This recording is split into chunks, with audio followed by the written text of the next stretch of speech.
నా కూతుర్నే కొడతావా? చంపేస్తాను. అసలు ఏమనుకుంటున్నారు మీరు? మా అక్కని కష్టాలు పెట్టాలనేనా మా అత్తయ్య వాళ్ళ ఇంట్లో ఉంటున్నారు? నేనిక్కడ ఉంటున్నప్పటి నుంచి నేను మిమ్మల్ని గమనిస్తూనే ఉన్నాను. మీరిద్దరు చాలా తేడాగా కనిపిస్తున్నారు. ఇప్పుడు అక్క కట్టిన ఉయ్యాల తెంపేయాలని చూశారంటే అసలు మీరిక్కడికి వచ్చింది పూజ చెడగొట్టడానికి కదా?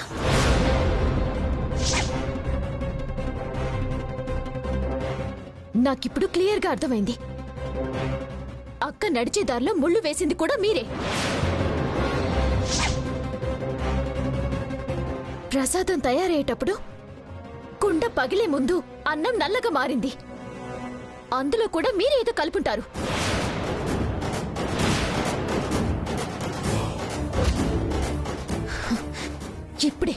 ఇప్పుడే మీ నిజ స్వరూపం బావగారికి చెప్పి మీ పని పట్టిస్తాను. ప్రియా, ప్రసాదంలో కలిపింది మేమేనమ్మా, కానీ ములి వేసింది మేం కాదు. ప్లీజ్ అమ్మా, కైలాష్కి చెప్పొద్దు. ఈ ఒక్కసారికి క్షమించమ్మా. అక్క, బుద్ధి గడ్డి తిని ఏదో తప్పు చేశాం, మమ్మల్ని క్షమించక్క. ప్లీజ్ అక్క, ఈ ఒక్కసారి. మిమ్మల్ని వదిలే ప్రసక్తే లేదు. అక్క, పద. రావే. అమ్మా, ఉయ్యాల సరిగ్గా కట్టారా? కడతాను పంతులు గారు. పంతులు గారు, మా ఇంట్లో మాతో పాటు మా చెల్లెలు మల్లేశ్వరి కూడా ఉంటుంది. తన పెళ్లి చేయాలి. మంచి సంబంధం రావాలంటే ఏమైనా దోషాలున్నాయేమో చూసి మీరే పరిహారం చెప్పాలి. కరెక్టే రాధిక. వాళ్ళని అమ్మ మన ఇంట్లో ఉంచిందే మల్లీశ్వరి పెళ్లి బాధ్యత తీసుకుని. పంతులు గారు, నేను తన జాతకం పంపిస్తాను. పరిశీలించి ఏమైనా దోషాలుంటే చెప్పండి. సరే బాబు.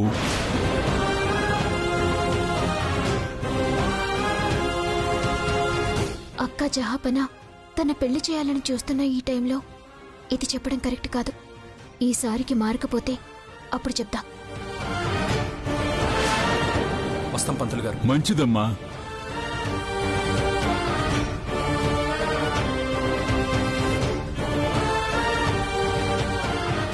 చూసారుగా మా అక్క మీ మీద ఎంత బాధ్యత పెట్టుకుందో. అత్తయ్య కోరిక నీ పెళ్లి చేయాలని. మా అక్క కూడా అత్తయ్య కోరిక తీర్చాలనుకుంటుంది. అందుకే మీ ఇద్దరి భాగోత్తం బయట పెట్టలేదు. ఇంకోసారి మీరిలా తోక జాడించారని తెలిస్తే కత్తరించేస్తాను. జాగ్రత్త.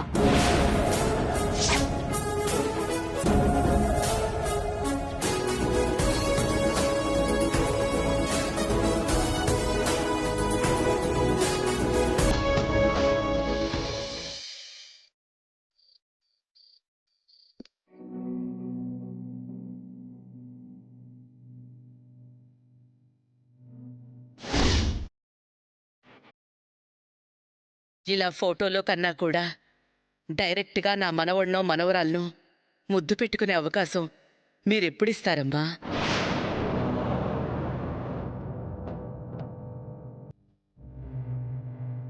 మీరైతే దూరంగా ఉండడం లేదు కదా?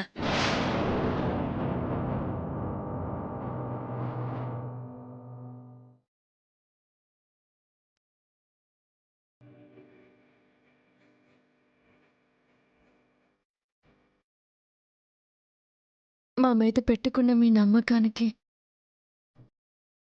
ఒక విధంగా నేను ద్రోహమే చేశాను అత్తయ్య. మీరు పెట్టిన ముహూర్తానికి మేమిద్దరం కలిసామని మీరు అనుకుంటున్నారు. అదే సంగతి మీరు అడిగితే నేను మీకు అబద్ధం చెప్పాను. నన్ను క్షమించండి అత్తయ్య.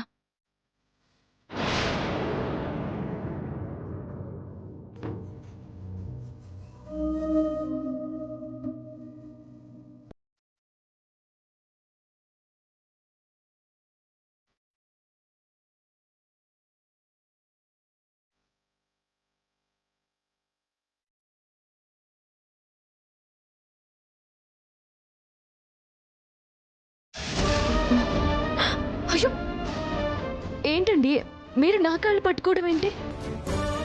భార్యాభర్త అన్నాక కష్టం సుఖం బాధ సంతోషం అన్నీ సమానంగా పంచుకోవాలి రాధిక. భర్త అంటే భార్య మీద అధికారం కాదు, భార్య అంటే భర్త ముందు అణకువ కాదు. ఇద్దరూ ఒక్కటే. నాకు కష్టం వస్తే నువ్వు సేవ చేసినట్టే నీకు వస్తే నేను సేవ చేస్తాను. దానిలో తప్పే ఉంది చెప్పు? ఒక విధంగా నీకు ఈ గాయం కావడానికి పరోక్షంగా నేనే కారణం. మీరెలా కారణమవుతారండి? మనిద్దరం రెగ్యులర్గా కలుస్తున్నామని ఏదో దోషం ఉంది కాబట్టే మనకి పిల్లలు పుట్టడం లేదనుకుని అమ్మ నీతో పూజ చేయించింది. అందుకేగా నీకు ఈ గాయమైంది. అమ్మ అంతగా పిల్లల కోసం ఆశపడుతుందని తెలియక నేను నిజం దాచిపెట్టి తప్పు చేశాను కాబట్టే నీకీరోజు ఇలా అయ్యింది. అత్తయ్య గారిని మోసం చేసిన విషయంలో నా పాత్ర కూడా ఉంది కదండి. తెలిసిన వాళ్ళు అయిన వాళ్ళు మీ కోడలు ఎప్పుడు శుభవార్త చెప్తుంది అని అడుగుతూ ఉంటే ఆ క్షణాన అత్తయ్య గారి మనోవేదన ఏంటో అర్థమయ్యాక నా మనసు విలవిల్లాడిపోతుందండి.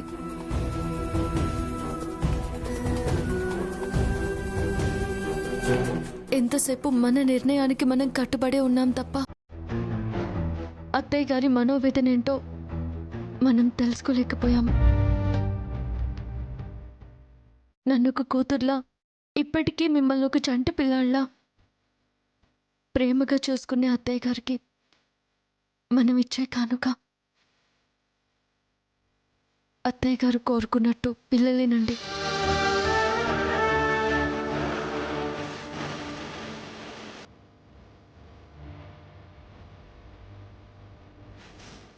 టాబ్లెట్స్ వేసుకున్నావా?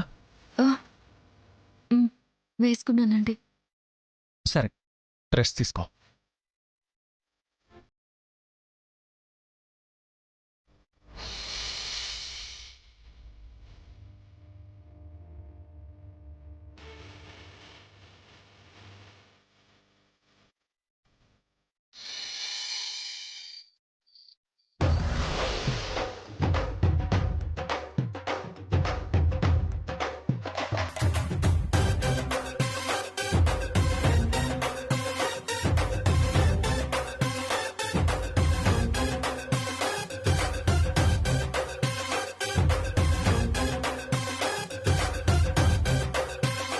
రోజు ఇలాగే ఎంజాయ్ చేద్దాం.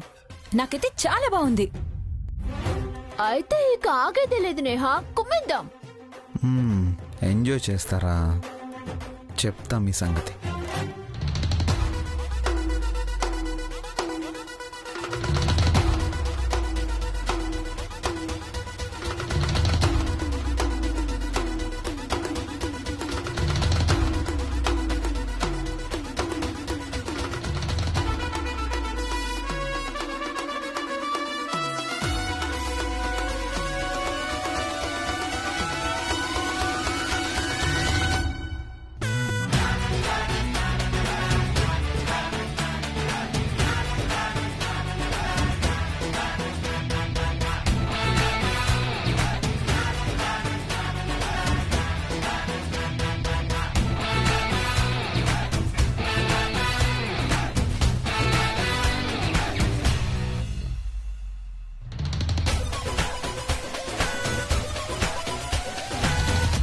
నేహా, ఇవి తిను, చాలా బాగున్నాయి.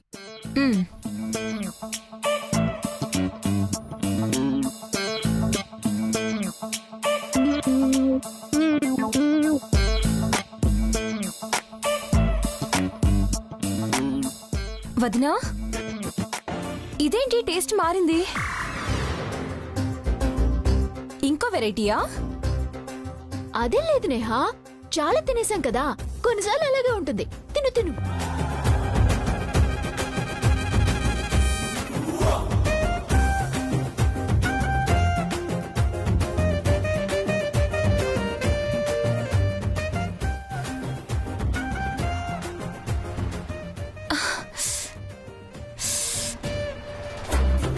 నేహా నిజంగానే ఏదో తేడాగా ఉందేంటి? అవునదినా, నాకు అలానే అనిపిస్తుంది.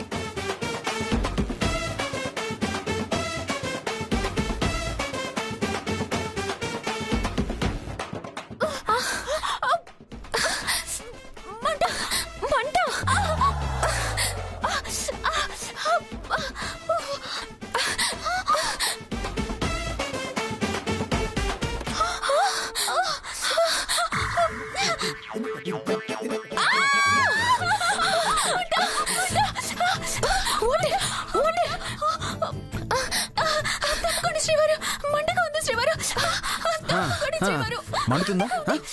నాకు ఇలాగే సారీ చెప్పను అన్నప్పుడు ఇలాగే మండింది. హే, హే. సారీ చెప్తేనే నేను వదిలేది. ప్రియా, నాకు సారీ చెప్పు.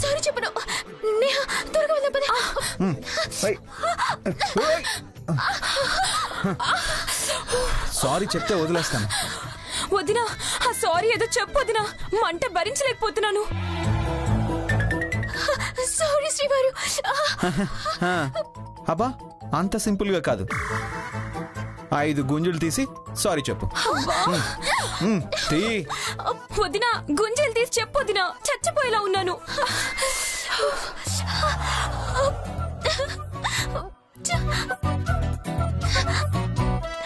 ఒకటి. వదినా ప్లీజ్ వదినా, తొందరగా తీ వదినా. 2. అబ్బా అబ్బా. 3. వదినా, come on, ఇంకొకటి.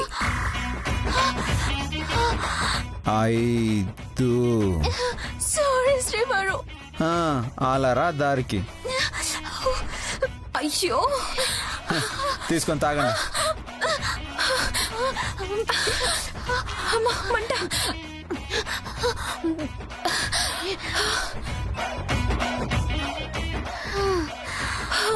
అమ్మయ్యా. అమ్మయ్యా. నేహా మళ్ళీ కంటిన్యూ చేద్దాం పదా. ఏంటమ్మా కంటిన్యూ చేసేది? నోరు మడి చేస్తుంటే చెప్పే.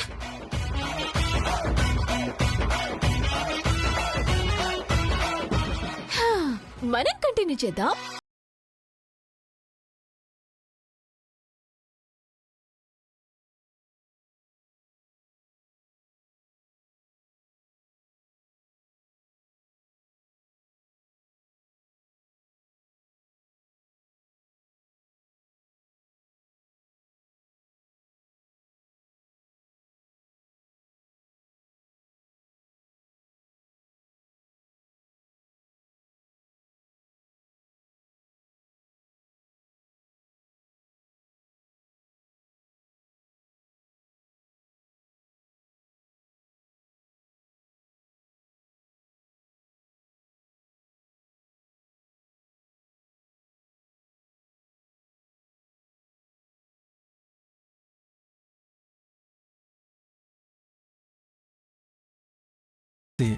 ఎక్కువగా బయటకు వెళ్ళింది, ఏకాంతంగా మనిద్దరం సరదాగా గడిపింది లేదు.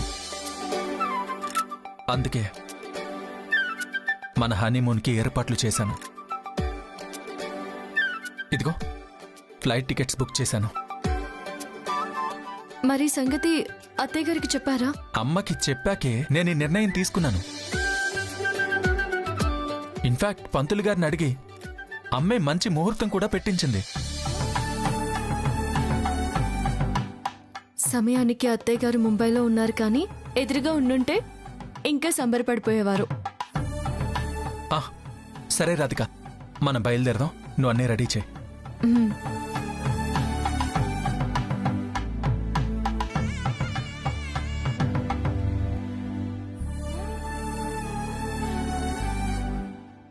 శ్రీవారు, శ్రీవారు, శ్రీవారు.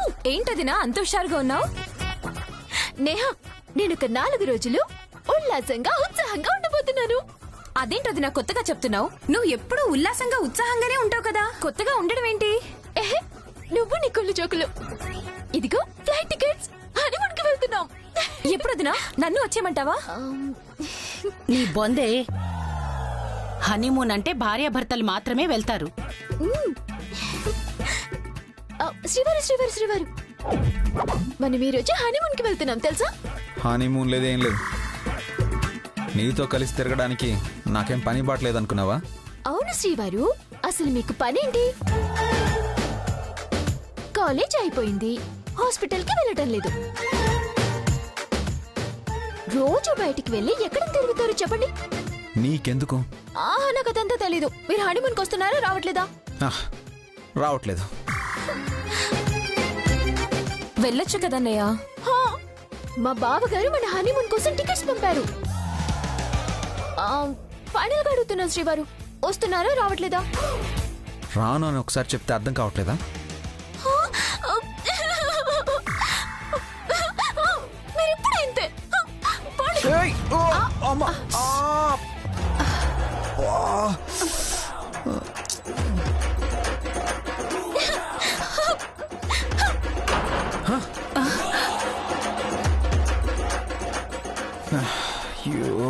అమర్, నువ్వు హనీమూన్ కి రానున్నావని కొంపదీసి ఫ్యాన్ కి ఉరేసుకుంటుందో ఏమో.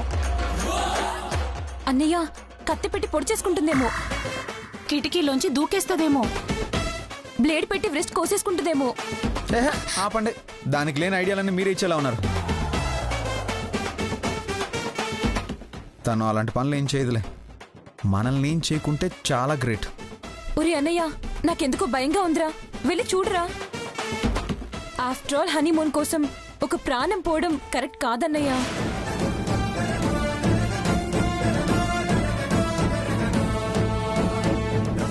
ఆ మెంటల్ దాన్ని నమ్మడానికి వీల్లేదు. వెళ్ళి చూస్తేనే బెటర్. పదండి.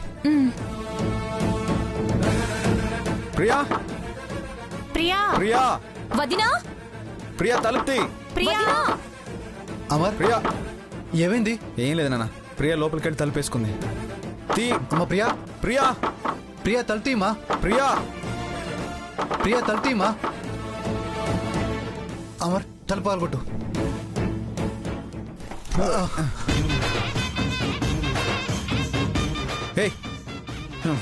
అమ్మ ప్రియా, ఎందుకు వీళ్ళంతా అట్లా ఆవేశంగా తలుపు కొడుతున్నారు?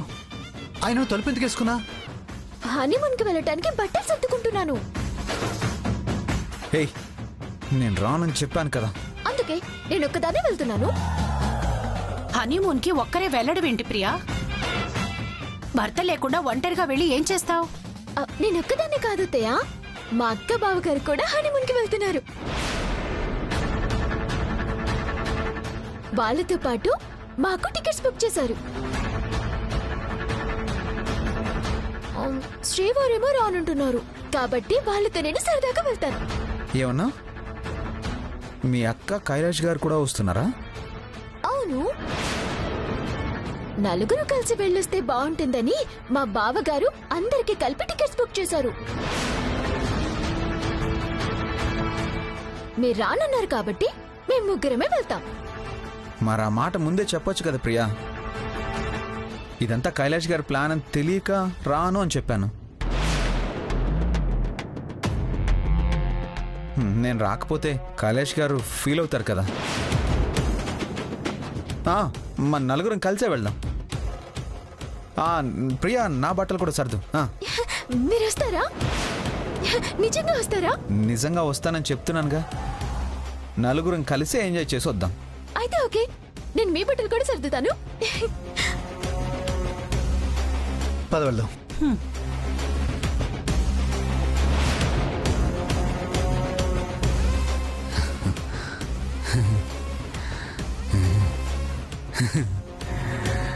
నీ భర్తతో నిన్నెలా సంతోషంగా ఉండనిస్తాను రాధిక. మీ హనీమూన్ని జరగనివ్వను. ప్రియా, నువ్వు నాతో హనీమూన్కి వస్తావు, తిరిగి ఇంటికి మాత్రం రావు. నీ పీడ శాశ్వతంగా విముక్తి చేసుకుంటాను.